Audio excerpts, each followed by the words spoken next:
back to the show. This is The Law Show on CL 650.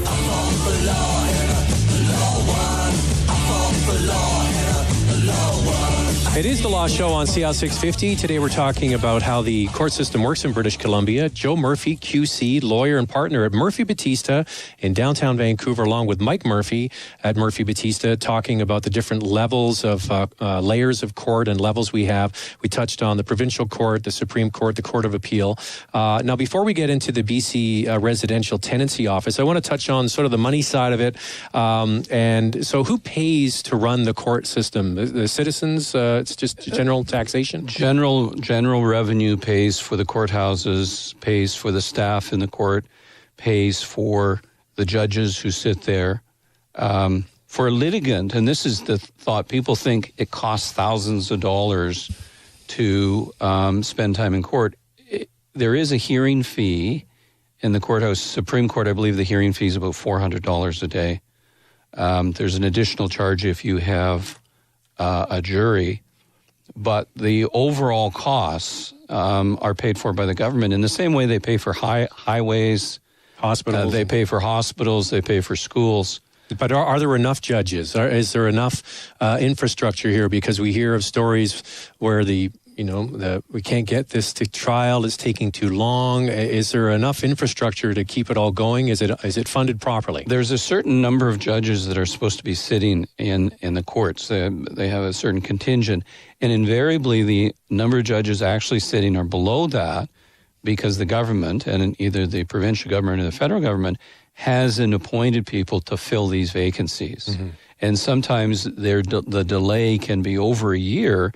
And in the meantime, the judges who are there have to do more or the backlog gets greater. So through attrition, people retiring, there's mandatory limits on the age of a judge. They have to retire at the age of 75. And at some point, a judge younger than 75 can go supernumerary, which means they work half time.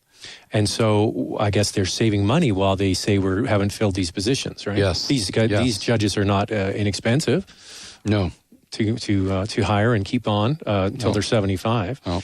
So now, are there other parts of the court system that are underfunded? I'm guessing legal aid is always one, right? Exactly. The legal aid system is really in crisis over the last few years. I don't do any criminal law and I don't do any family law, and those are the cases generally that go to legal aid for funding, especially family dispute where you're fighting about custody and it's complicated and someone can't afford a lawyer and doesn't have one.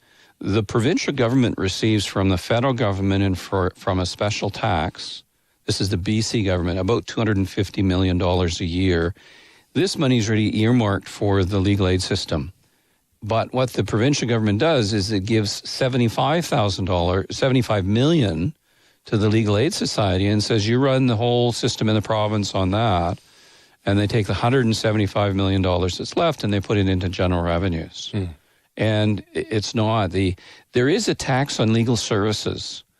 And when that tax was brought in, the announcement by the then Attorney General is, this is a tax on lawyers. Well, it's not a tax on me. It's a tax on my clients. Sure, because you just pass it. It's a flow-through tax. But the revenue that was generated by that was said, that's for legal aid. That's to take the money from the people that presumably or hopefully can afford it into the ones that need the legal help.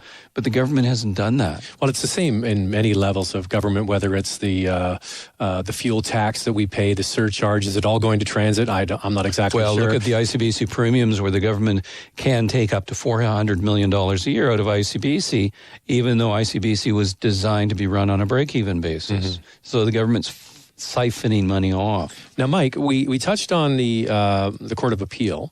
So what happens after the Court of Appeal? Is that Supreme Court of Canada if you have a case that is appealed again? Is that how it works? That's correct. The next level up would be the Supreme Court of Canada.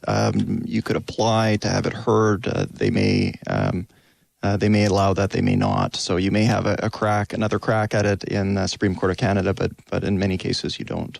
So all of the appeal courts across the country, the final court is the Supreme Court. Yes, yes.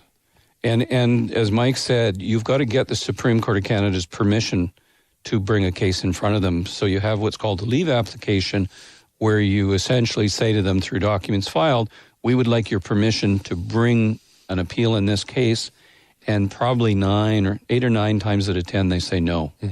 It's got to be important to the country. It's got to have some common interest across the country for the Supreme Court to hear it. So most cases don't get that far. They can't. And Joe, we were talking months ago about the right to die legislation and how that is probably going to end up back at the Supreme Court at some time. Yes, and invariably it's going to end up back there. But that takes time to get to that process. And in the meantime, you have people who are seeking or want the benefit of a law that allows them to control when their life ends. Okay, so tell me what the BC, the Residential Tenancy Office is. The BC Residential Tenancy Office is something the government created a number of years ago, and I think it's to relieve some of the pressure at the time on the provincial court system, and it's to take out all the residential disputes away from the courts into something that I suspect costs a little bit less to operate.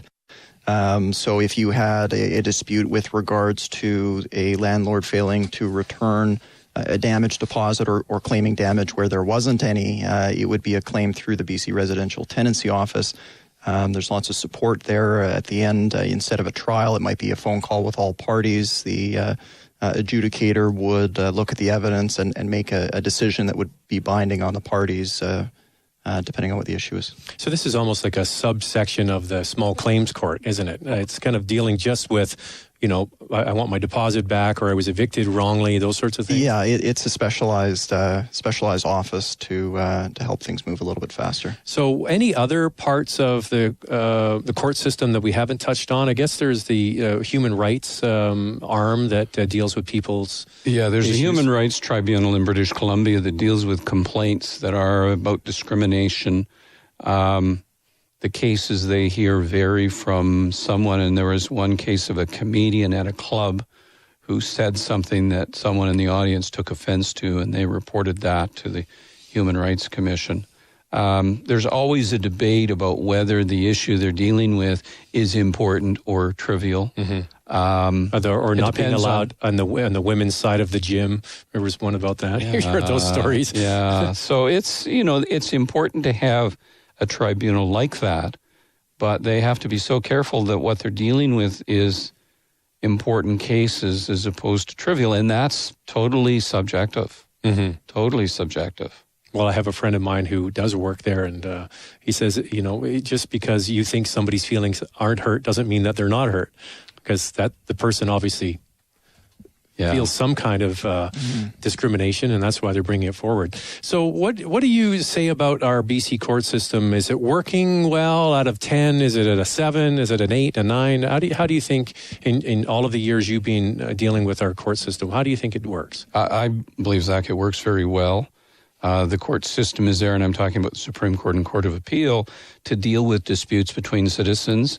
It has rules within the court system that allow people to discover documents, to discover parties, and that invariably leads to a settlement. And a settlement means all the parties have said, I'm okay with this result. And that's a good system.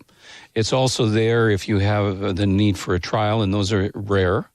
But there are cases that need to go to trial. They need to go to trial sometimes to deal with damage claims, but more importantly, to deal with some very important issues like the right to die legislation.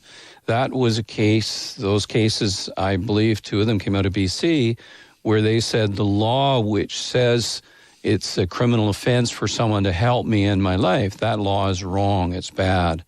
And it was the Supreme Court of Canada about a year and a half ago that said, you're right, that is a bad law. Because if someone is critically and terminally ill, if someone suffers unbearable suffering, and that's the way their life's always going to be, the court said they can control how and when they die. All right, Mike, back to the trivial here. What was your first time in court? How were you a little nervous? First time in court, I think everybody has some level of anxiety, but what you rely on is all the preparation you do before going into court, and a lot of people see on TV Law and Order and whatever else. I object. Yeah, these charged courtroom scenes, and what they don't show would be in many cases, hundreds of hours of preparation that would go into preparing the case for trial. They obviously don't show that on TV, but it's certainly a reality. Now, Joe, do you ever practice in front of the mirror? Ever tried that? I can't remember, Zach, if I used to do that. When you first started? Because the theater, it's a bit of theater when you're, closing arguments. I may have been doing that silently to myself. and the other thing is as a young lawyer, I used to go into other courtrooms and watch other lawyers. Sure. Because you can always learn things. Either things you like and say, I'm going to do that, or things you see, I don't like, I'm not going to do that. I bet. It's a real learning experience. But there's a bit of theater there, as you mentioned. Oh, without a doubt. Without a doubt. And you have to practice your gown flick. Yeah. You're really telling a story. Yeah, absolutely. I'm trivializing it. I'm trying to make light of it, but I'm sure there's a bit of that to it. All right, gentlemen, it has been very interesting. Hopefully you learn about the different layers of our court system here in British Columbia and how it works. Fascinating stuff. Our thanks to Joe Murphy, QC, lawyer and partner at MurphyBattista in downtown Vancouver, and his son Mike Murphy from MurphyBattista. It's been a great conversation. Thank you very much. Thank you. Thanks, Zach. And we'll be back with our gentlemen again on a future show right here on CL 650.